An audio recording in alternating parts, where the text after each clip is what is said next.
The money wasn't lost, it was never spent, it was never even risked. And that's what makes this story dangerous, because the most expensive decisions in business aren't always the ones you make. They're often the ones you don't. Warren Buffett built one of the greatest records in modern investing by doing something most people can't: staying inside what he actually understands. He spent decades describing investing through the idea of a circle of competence. The point isn't to understand everything. The point is to know where your understanding stops, because that edge is where confident mistakes are born. That framework created Berkshire Hathaway's operating system. Buffett didn't need to be right about every opportunity. He needed to avoid being wrong in the places where outcomes are impossible to judge with long-term clarity. So Berkshire leaned into businesses with durable demand, recurring economics, and behavior that doesn't change overnight.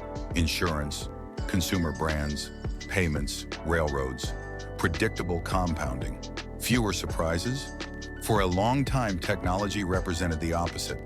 Not because Buffett thought tech was useless, but because the way tech creates value can be hard to value with the kind of long-term certainty he insists on. Product cycles are shorter. Competitive landscapes can flip fast. Categories can be replaced by things that didn't exist 5 years earlier. If your edge is patience, the worst place to play is where patience doesn't guarantee stability. So Berkshire waited. And waiting wasn't laziness, it was a deliberate filter. Buffett and Charlie Munger became known for a simple triage: in, out, and too hard. The too hard pile isn't a joke. It's a refusal to fake certainty. It's a willingness to say, not at this price, not in this domain, not with this level of competitive risk. But Buffett has also been unusually honest about what that discipline can cost. Over the years, he's described some of his biggest mistakes as errors of omission, things he understood well enough, but didn't act on in time. He's even used a blunt phrase for it: thumb-sucking. Not because he lacked information, but because he delayed while the window was open. That's the psychological center of this episode.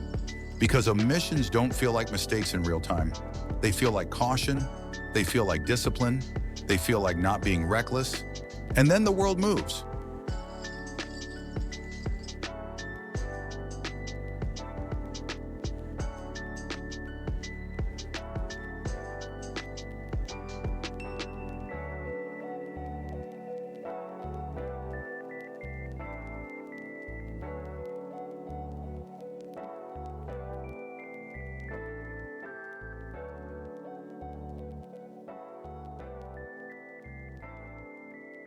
This is what makes opportunity cost in a platform era so brutal.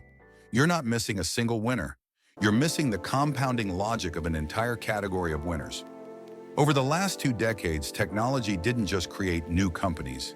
It built platforms, layers of the economy: search, cloud infrastructure, operating systems, mobile ecosystems, digital commerce, digital advertising, and the pipes of modern attention. Once those layers lock in, value concentrates. The compounding isn't linear, it's structural. You're not just buying a stock, you're buying an engine other businesses start depending on.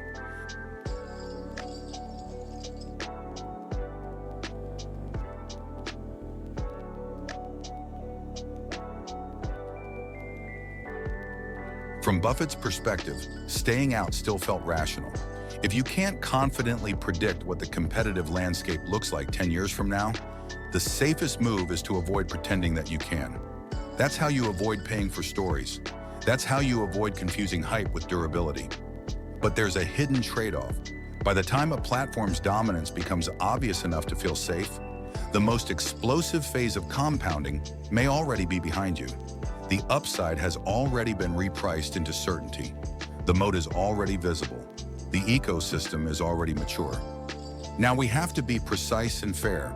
This isn't a claim that Buffett should have bought any one stock at any one date. That's cheap hindsight.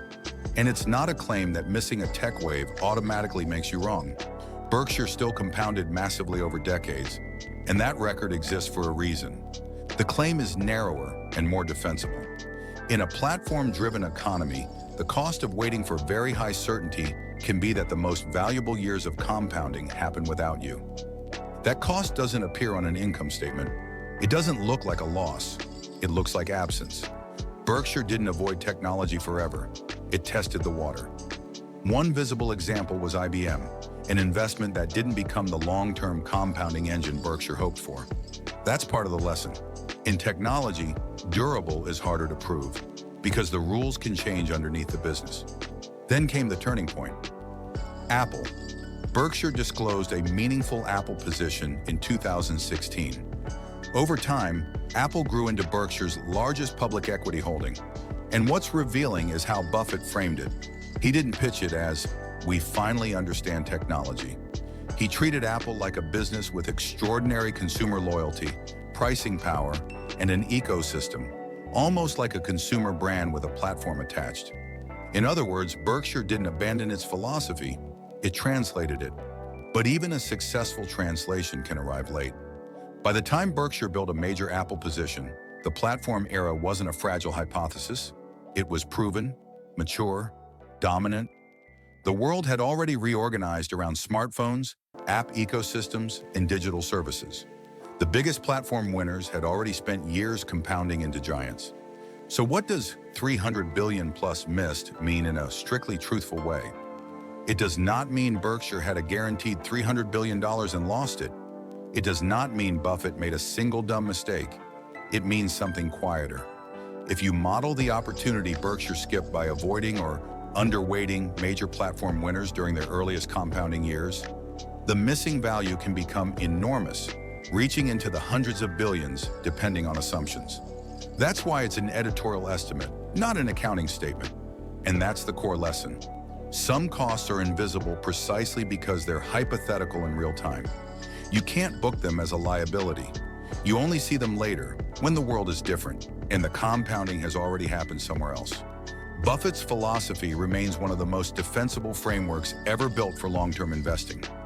Know your circle, respect your limits, and don't confuse activity with intelligence. But in a world where industries compound through platforms, the same discipline can carry a hidden price. You don't lose money, you lose time. And time is the one thing capital can't buy back. If you want more stories about rational decisions and the invisible costs they create, subscribe. No hype, no shortcuts, just consequences.